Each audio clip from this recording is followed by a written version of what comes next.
Welcome to the Underground, the Steel City Underground, the black and gold standard for Pittsburgh Steelers coverage.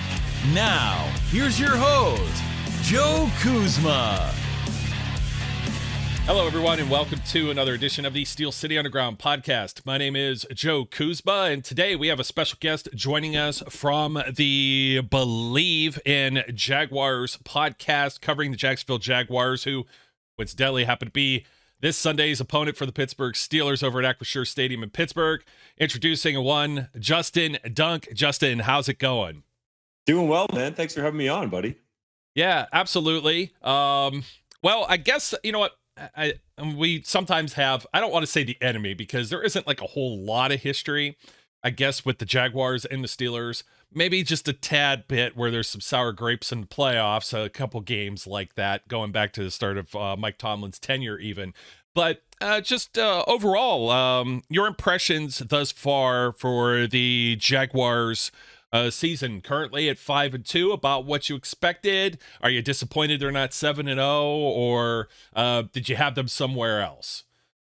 I look at it from the reporter sort of perspective and not the biased team perspective on Bleav. So what I believe this team is at is much better than last year. They were 2-5 through their first 7 games last season. Now they're 5-2, so they've sort of flipped that number around in a positive way.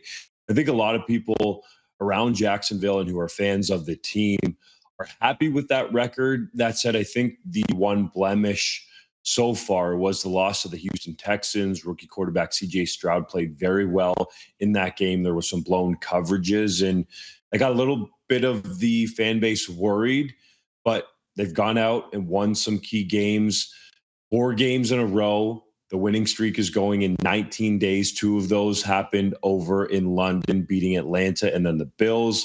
They come back and they win a divisional game against the Colts and Gardner Minshew coming back to Duval County. And then they beat the New Orleans Saints on the road at the Superdome, where the Jaguars had never won before on Thursday Night Football. So it's been a fast and furious stretch to get to 5-2 for the Jaguars. But I think they have either met or been just a little bit above expectations to start the year. Yeah, and unbeaten on the road, too. So coming into Pittsburgh at the start here of a three-game homestand. It'll begin here and continue on through one of your division, the AFC South opponents, Tennessee Titans for Thursday Night Football, and then Green Bay Packers after kind of like a mini bye. The Steelers just had a full bye week just a week before having faced the LA Rams in LA, so they return home where they've been 2-1. And the Steelers offense getting a little bit more going than usual. They're still 26th in the league in points and 25th passing, 28th rushing, where the Jaguars seem to be a little more middle of the pack. 14th in the pass game, 13th running the football, and also 9th in points scored. Take us through a little bit of, this was a playoff team last year, Trevor Lawrence kind of coming of age. As Steelers fans here, we're looking at Kenny Pickett. We're hoping to see the same type of progression as quarterbacks go from year 1 to year 2, in your case, year 2 to year 3. And also, lifelong friend in the backfield there, Travis Etienne. There's some similarities there, taking 1 pick right behind Najee Harris, who's in the backfield for the Steelers. So there's some parallels with this team. Tell us a little bit about just a little bit about the Jacksonville Jaguars offense. I don't think it has met expectations because Trevor Lawrence set them so high, especially in the second part of last season. And then obviously that amazing comeback in the playoffs after throwing 4 picks in the first half, comes back and leads his team to victory over the Chargers. I think a lot of people felt like with Calvin Ridley in the fold, now this offense was just going to explode. And what's really held it back is third down conversion percentage. They're 27th of 32 NFL teams in that stat category, just over 34% on the season. And you mentioned it, they're still 9th in points per game in the NFL. That's really been helped by the defense, who have a league best turnover rate. There are 16 total turnovers on the season. 9 of those have been interceptions for this Jags defense. So that's created some short fields for the offense that they've done a pretty good job of converting. But I think there are still levels to go here for the offense. Calvin Ridley has flashed, and he really did so in week 1 against the Colts. That first half against Indy, 7 catches, 92 yards, and a touchdown, went for over 100 yards, had over 100 yards in one other game this season.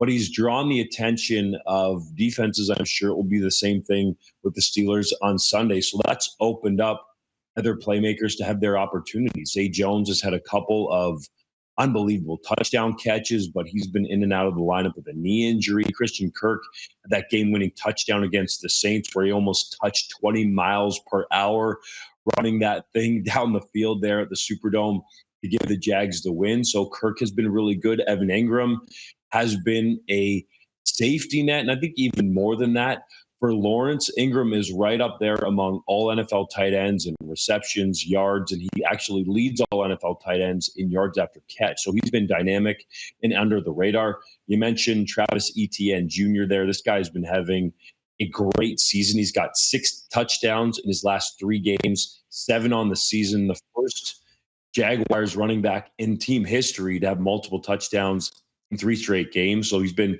very productive. The yardage maybe hasn't necessarily been there for Etienne Jr., but mainly he's been finding the end zone, having some timely plays for this offense that still has some upside. And they've been dealing with some suspension stuff. Cam Robinson was out for the first 4 games of the season, but he's back now. Left tackle Walker Little was hurt over in London. So they've had Tyler Shatley in there the last couple of games at left guard, who's played pretty well. It remains to be seen whether Little will play this week, but I think that's one of the things that you can expect from this Jags offense is to be solid overall. There are playmakers, but they need to be better on third down.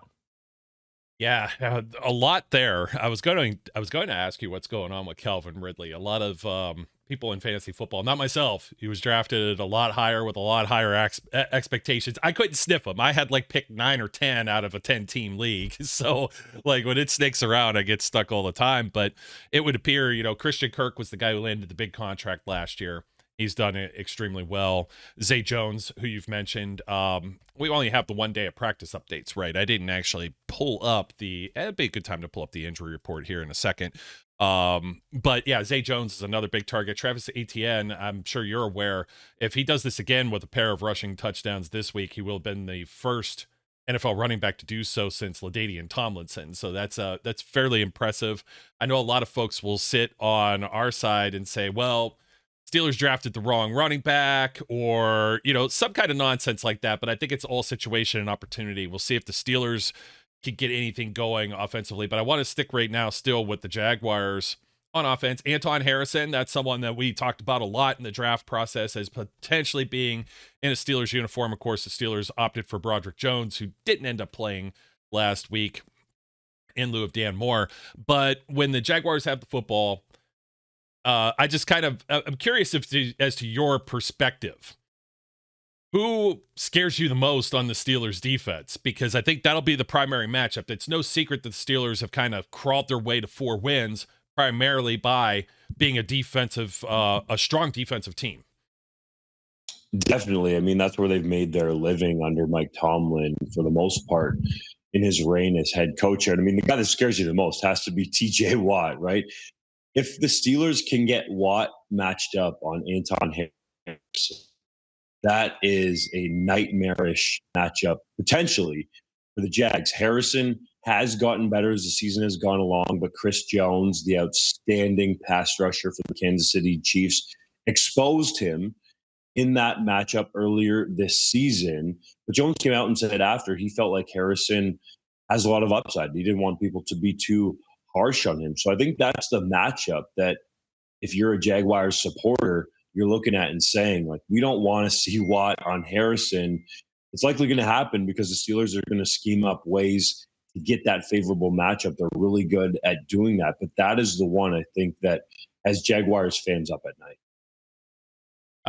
Yeah, I mean, God bless. I mean, he's doing things that we haven't seen since there was the one statistic since Lawrence Taylor that he's had, X amount of sacks, a pick, etc. And no one else has done it. Talk about Hall of Fame names, first Tomlinson and then Taylor.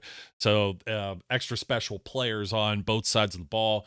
Might want to keep an eye out, too, for Alex Highsmith. The Steelers also have a pretty decent rotation at outside linebacker, of course, playing a 3-4.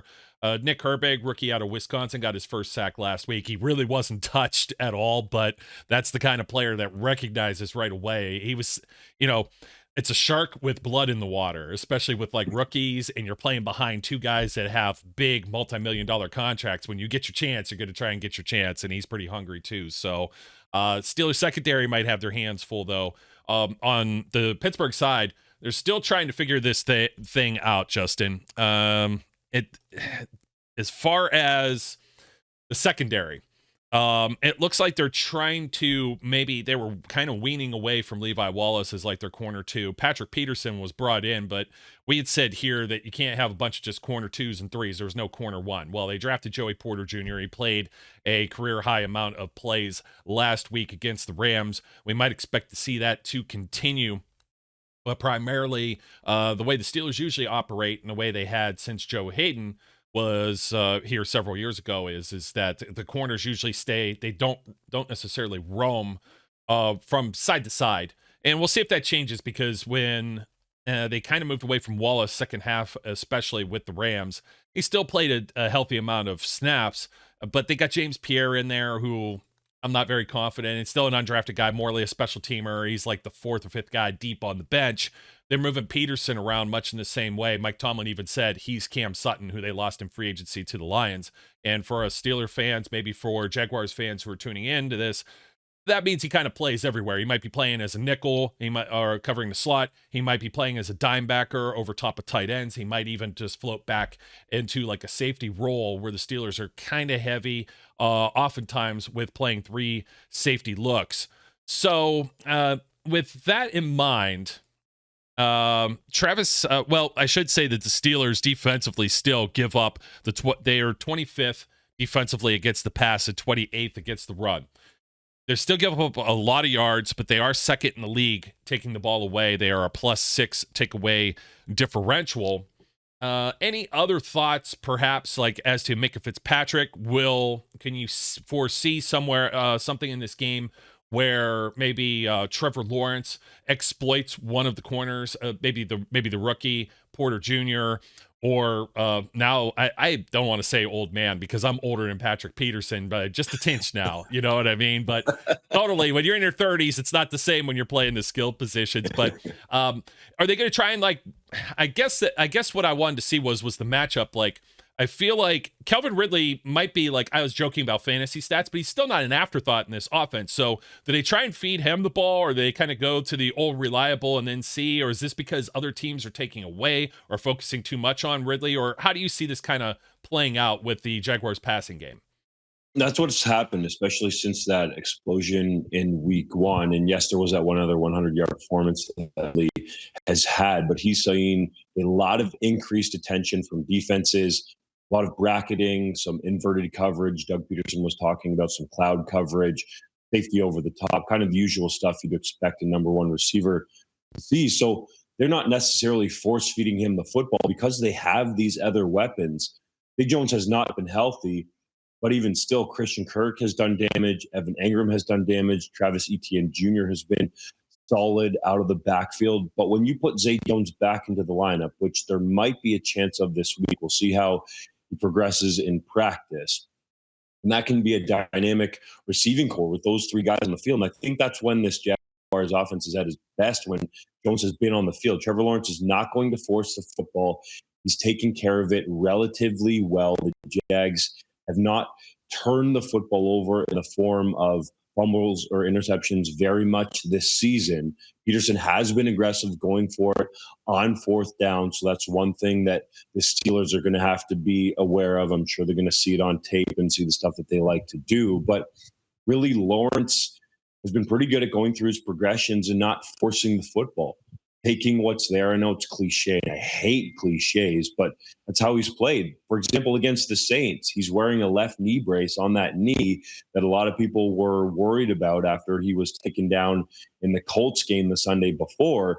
He goes out and rushes for a career high 59 yards on 8 carries because you just saw a lot of open green space. The Saints were playing the man coverage, and he took advantage of what was there. It was easy for him to run in a straight line. He's admitted that's a bit difficult for him to move side to side laterally with this sprained knee, they're calling it, that he has to deal with. But he's been very cerebral and hasn't forced a lot of things, and actually has been close to having a higher touchdown total, especially in that Kansas City game. There were multiple plays that were very close in the end zone. One to Zay Jones, one to Calvin Ridley, that were close to being touchdowns, like just inches away in terms of getting another foot in for those guys. A couple of those also in the Texans game as well. Ridley had a couple of untimely drops in that game. So overall, I think that's what you can expect for his offense, to be balanced. They've committed to the run game, even though the yards per carry hasn't necessarily always been there for Travis Etienne Jr. this year. And Lawrence is going to be patient, go through his reads, and find what he believes is either the best matchup or the open guy. He's not going to force it very often. Yeah, I've seen that 8 touchdowns, just the 3 interceptions. A little bit more, maybe concerning, is the number of sacks. I mean, they didn't give up any against the Saints on a short week as well. Kudos to the Jaguars going in. Being the road team on a Thursday night game is never an easy task. But the Jaguars offense putting up at least 30 points, 3 games so far this season. They've topped 400 yards total offense so far this season. So the Steelers could very well have their hands full. And the Steelers, like I said, haven't been always the luckiest playing the Jacksonville Jaguars in Pittsburgh. And that's how I learned about the whole Duval thing. I've actually been down to Jacksonville as well, so I finally learned what that was all about up close and personal. Very interesting, fun franchise. I don't think anybody, even on the Steelers side, we want to see the Steelers win, obviously, but I think overall, when you look, you're like, wow, the Jaguars hadn't had so much success, so it's kind of nice to see them turn the page here. Some of the opponents so far this season, of course, they were in a very tight game with the Kansas City Chiefs. 2 games out the way already, both wins in your division against the Colts. That's got to be very promising. Houston Texans sometimes always have your number, and don't worry. The Texans went and then won again right after that and beat the Steelers, which it's like, so I'm an Ohio State guy too. So seeing CJ Stroud play well, I don't want to dog him, but it's another one of those things where it's like, yeah, well, once you change uniforms and you're on that other team, you know what I mean? And then, of course, Falcons, Bills, I mentioned the Saints. So we're going to flip the ball here, and I guess maybe the bigger concerns is when you have the Jaguars on defense. Now the Steelers, they're still looking for maybe that get right game. Maybe they turned a corner here, but it seems like they kind of get it more right when they don't have to game plan, when they're kind of ad-libbing, when you're into the third quarter, maybe deep into the game, fourth quarter, and Kenny Pickett's been able to orchestrate some comebacks. The defense has been able to put its clamps down. I'm trying to figure out where the Steelers might be able to attack, because the pass game the play calling has not been particularly good, to say the least. The Jaguars are 31st against the pass, and also considering some of the teams, like I said, they played Anthony Richardson, Gardner Minshew, I'm assuming came in with that one game where Richardson's already been hurt, CJ Stroud, a rookie. So Desmond Ridder. Is that a little bit concerning, even though that there's, Matt Canada, a much maligned offensive coordinator for the Steelers, and a second-year quarterback? Is it still as concerning to you with the Jaguars defense matching up against the Steelers and their offense? I don't think it is, because a lot of those passing yards have come when the Jaguars have been leading the game, outside of that Houston Texans game where CJ Stroud and Tank Dell took advantage of some blown coverages. You look at some of the guys they have in the secondary. We'll get to Josh Allen in a second, the edge rusher, Josh Allen, that is. Darius Williams, a guy back there, leads the NFL with 8 pass breakups, and he's tied for the league lead with 3 interceptions, and he's also got 2 dropped interceptions, according to Pro Football Focus. He's a top 5 graded cornerback by PFF through 7 games, 85.6 Well, he's a guy that's been playing at a real high level. And part of the reason he sees a lot of targets his way is because Tyson Campbell is usually on the other side. Now, they play a lot of zone coverage, but Campbell and Williams can lock it up in man coverage. They need to. Andre Sisco has been really good back there at the safety position. He's got 3 interceptions. Rayshon Jenkins, I would say, has been solid overall. The grades on PFF might not necessarily show it, but he's been pretty good. Trey Herndon, the nickel, has been decent. He'll come off the edge at times. And really, this Jags defense likes to keep everything in front of them and focus on getting Josh Allen to the quarterback or putting him in at least some favorable situations. Now, over the last couple of weeks, Allen has seen more chips and protections sliding his way, and the running back there to help out as well before maybe those running backs leak out into the backfield. So Travon Walker needs to step up and actually get to the quarterback, but his pass rush win rate has actually gone up. There's been a lot of talk about Travon Walker and the Jags making mistakes. Should they have drafted Aiden Hutchinson, who obviously has a great number of sacks early in his NFL career?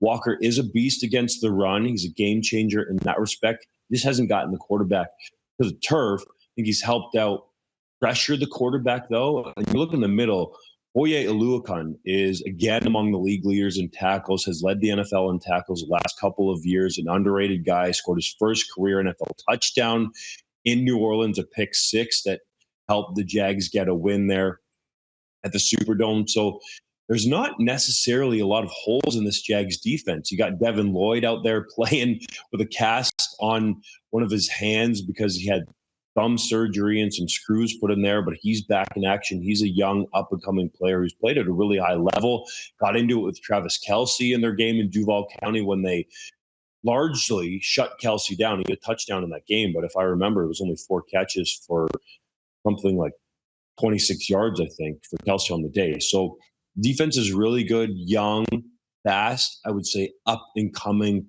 overall. If you're going to attack it, I think the way that you can attack it is run the ball, especially in the middle.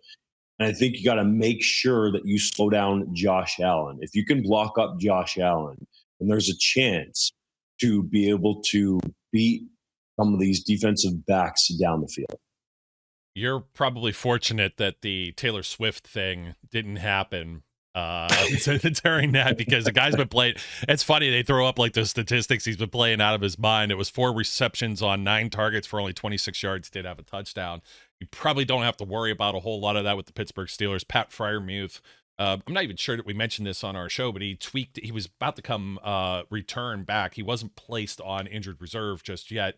It was just looking at a short-term injury bye week, and all of a sudden he tweaked something like last Thursday in the middle of the practice week, and then was placed on injured reserve. And now the Steelers, I wouldn't say 100% scrambling, because they have been playing the third round pick out of Georgia, Darnell Washington, or Mount Washington. He's a massive player, fantastic blocking tight end, in lieu of Pat Freiermuth and him not being as willing maybe of a tackler at time, or a tackler, I mean blocker at times. So I think primarily here, but the Steelers in the pass game and they're going to try and get the running game going with the 1-2 punch with Najee Harris and Jaylen Warren. I was kind of asking you about that too, if some of this was a little bit of playing from behind, garbage time type stuff with the pass D, because then the Jaguars have only given up about roughly 80 rush yards per game, and that'd be 4th. And that just looks like it's more lopsided, where you're getting into some shootout type scenarios. So we'll see how those two, they tend to work together pretty good as a 1-2 punch. They did pretty well against the Rams last week. We'll see if they can continue that.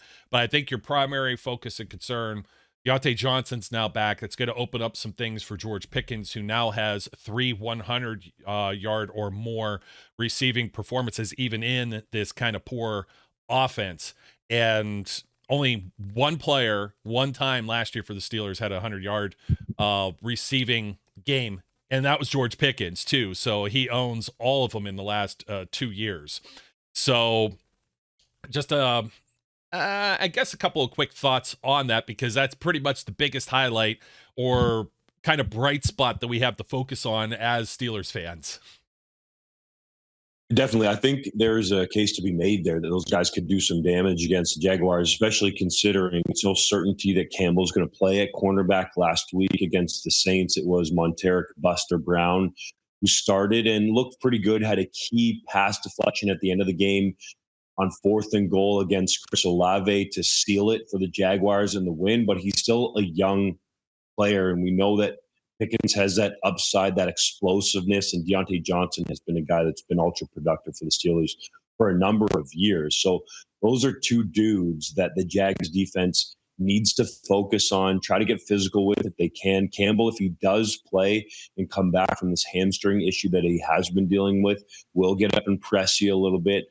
And my colleague, an analyst on the Bleav in Jaguars podcast, Clay Harbor, former NFL tight end who played for Doug Peterson in Philadelphia, believes Campbell is underrated across the NFL as one of the potential best cornerbacks in the league. He's got to be on the field to do that. But I think if he's not, the Steelers, Matt Canada, Kenny Pickett got to look at Buster Brown and say, okay, we're going to see what this young guy's got over here because he's not quite to the level of Campbell yet. Yeah, I'm glad you mentioned that with Campbell. I was going to pull up the injury report real quick here. There wasn't a whole lot that's, it's tough to go on with just one day of practice thus far. With the Steelers, it's mostly days of rest. The big one that kind of popped up here was Levi Wallace, who I said might be heading for a demotion as it is. Maybe he was pulled from the game because of a foot injury to begin with, but he was a full DNP, did not participate in practice. On the Jaguars' end, any major concerns here that, most of them were limited. I guess Zay Jones, we were still talking about trying to work his way back. But of the various players here, Tyson Campbell, limited. Andre Sisco, Devon Hamilton, full practice. Greg Jr. back with a full practice, and then also limited Trevor Lawrence, and we mentioned Walker Little and Brandon Scherf on the offensive line. Do you foresee anybody... sans maybe Jones? Let's say Jones has a setback. Is there anybody here that you think might not have availability according to this or what you've seen thus far for Sunday? As the week goes along, the players to monitor for the Jags have to be Walker Little. He's certainly a better left guard than Tyler Shatley. He's been out for a couple of games now. It seems like they're being very slow with him, and the Jags have a bye coming up after this game as well. So I think it's an opportunity where maybe you keep Walker Little out, you keep Zay Jones out, potentially keep Tyson Campbell out and say, okay, we could get them a long, extended period of rest here. Or you're thinking, we can take a chance to play them because we have that bye week coming up where they can get extra rest if we're trying to push it a little bit. But Doug Peterson has shown he's going to err on the side of caution. But really, those are the three guys to watch. I think they could probably get by without Campbell. This hamstring seems to be a little bit finicky and bothering him. But the offense is at its best, as I mentioned earlier, when Zay Jones is in there. But he's come back and tried to play on this knee, and then he's been out for a couple of weeks. So I think those are really the key ones along with Walker Little.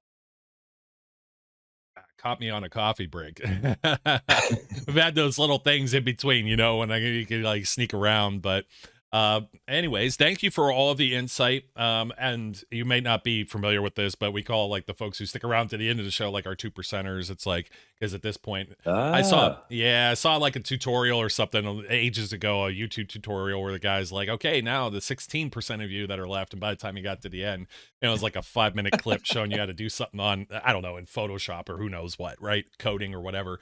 And so for the 2%ers, hang around after this, but for got a couple of tidbits and news and notes, but I won't hold up Justin. He's got a busy schedule here, and I'll cover that stuff right after. But Justin, thanks for joining us on the show today. Let everyone know where we could follow you in the Bleav in Jaguars podcast. Thanks for having me on, man. It's been a lot of fun. You can get at me on X, I guess we're calling it these days. Twitter is mine first for me, at JDunk12. And a lot of people think, and you actually asked me this kind of before the show, that my last name is Duncan, but it's Dunk, like slam dunk. So at JDunk12 on X or Twitter.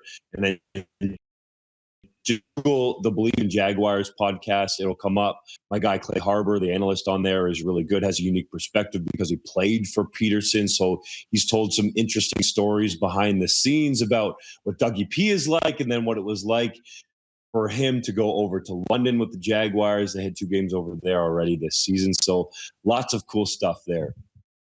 Yeah, that's a lot of fun. The whole international series and whatnot. And of course, I love hearing stories from former players. That's always good stuff. So we'll also have that link to the Bleav in Jaguars podcast in the show notes, so you could find that very much easier than, and you could always search, because some people are just listening on the audio. You don't get to see it. And of course, JDunk12 on X. Justin, thank you once again for joining us.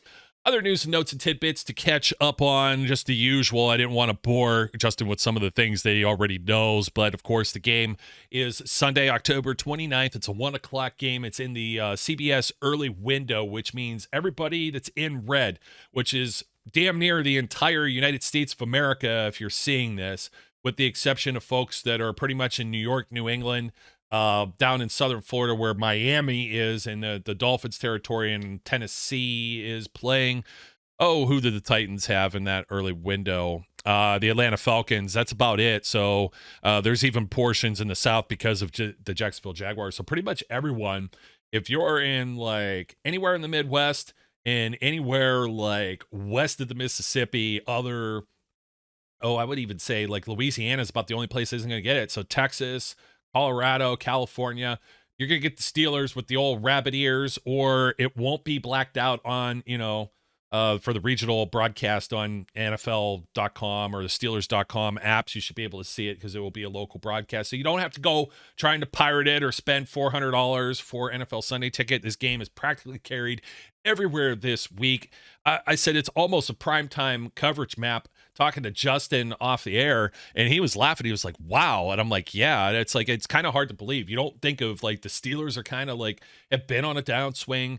The only storyline here, and the Jaguars aren't like, they go and play in London. They go and play overseas. They've struggled for so long, but they're on the comeuppance. 5-2, Steelers 4-2, both teams winning records and young quarterbacks. So the storyline must be there. Your call for that game, Ian Eagle, Charles Davis, and Evan Washburn. I actually like that crew. I won't complain about them too much. If you're going to listen to the game on we don't actually have, let's see, the Sirius XM numbers. Here we go. The Steelers are on 109 or 227, and of course the Sirius XM app. The Jaguars call on 134 and 386. Your referee for this game, Alan Eck, kind of boring pencil neck looking guy. So maybe we don't have poor officiating for this particular game. So keep an eye on all of that. I think we already covered the injury report for you, so just wanted to tie up those notes. Once again, there's the map. If you could find yourself on it, this is courtesy of 506sports.com. You can find it there along with the other local listings for this weekend. That'll do it for me. My name's Joe Kuzma. Thank you for watching or listening to the Steel City Underground podcast, wherever you may be. Don't forget to like, comment, subscribe. Once again, a thank you to Justin Dunk, and go find him with the Bleav in Jaguars podcast. Maybe you can hear a little bit of more insight of what he has for Sunday's upcoming game. Stay tuned on SteelCityUnderground.com and our social media platforms for any injury news and updates. And here we go, folks. Sunday afternoon game back into the friendly confines of what is now called Acrisure Stadium. One day after my birthday, so wish me a happy birthday. Thank you, 2%ers. I know you caught that. Till next time, we encourage everyone out there to be safe, be good, and we'll catch you later. We would like to thank you for listening and remind our listeners to follow us on social media and our website, www.steelcityunderground.com.